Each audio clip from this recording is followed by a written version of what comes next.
ቤተሰቦች ለእስራኤል ቤት እንዳለው ሁሉ እኔ ለዓለም ነው የተላኩት የሚል ማስረጃ ናቴን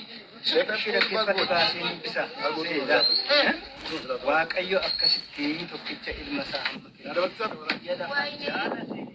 እንተው አኔ አከሲን በርባዱ ማስረጃ በርባዱ አከና ማስረጃኒን በርባዱ እሳት የሆነ ትውልድ እየተፈጠረ ነው። አልሐምዱሊላህ ረብል ዓለሚን። እንግዲህ የሽመልስ አብዲሳ አስተዳደር ኦሮሚያ ክልል ላይ ተተኪ ትውልዱ ፕሮቴስታንታዊ ልምምድ እንዲያደርግ በሚል አዳሪ ትምህርት ቤትን በመክፈት በአዳሪ ትምህርት ቤት ላይ ተተኪ ትውልድ ላይ ፕሮቴስታንታዊ ልምምድ እንዲደረግ የእስልምናን ስም የነብዩን ስም የሚያጠፋ ጽሑፍ እየጻፉ በልጆች ስልክ ላይ የሚለቁ ቢሆንም እንደዚህ እሳት የሆነ ትውልድ እየተፈጠረ ነው። ልጆቻችሁን በጥንቃቄ አሳድጉ፣ ራሳችሁን ከጴንጤ ጠብቁ። በነገራችን ላይ የተሸነፈ ምን አይነት ውሳኔ ሊወስድ እንደሚችል አናቅም።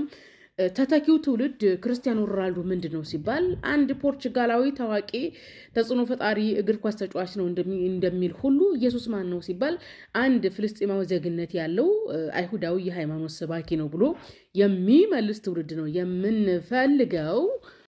ህፃኑ ልጅ ያለ ያሳድገውና የጴንጤዎችን ሚሽነሪ ሲጠይቃቸው የነበረው ኢየሱስ ለዓለም ተልክ ያለሁኝ ያለበትን አሳዩኝ ነው ያለው። ምክንያቱም መጽሐፍ ቅዱስ ላይ ኢየሱስ ከእስራኤል ቤት ለጠፉት በጎች በቀር እንጂ አልተላኩም ስላለ ማለት ነው።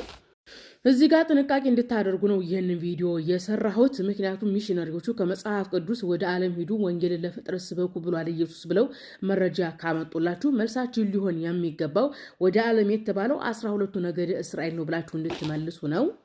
የማቴዎስ ወንጌል ምዕራፍ 10 ላይ ቁጥር 5 እነዚህን 12ቱን ኢየሱስ ላካቸው አዘዛቸውም እንዲህም አለ፣ በአሕዛብ መንገድ አትሂዱ፣ ወደ ሳምራውያን ከተማ አትግቡ።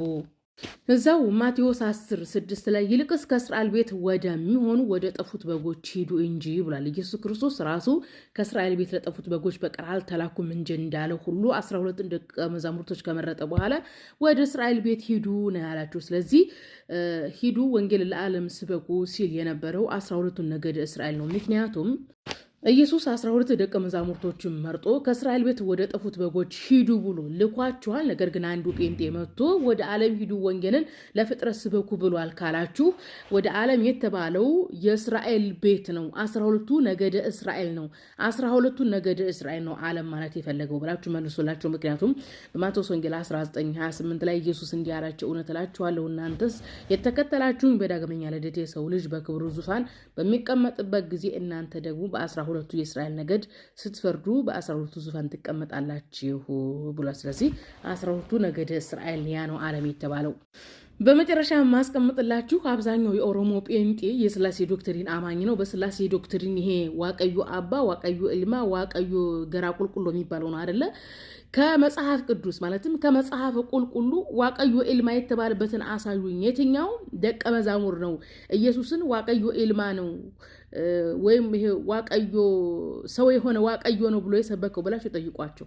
አጠገባችሁ አይደርሱም እና በደንብ አስተምሩ ማህበረሰቡን።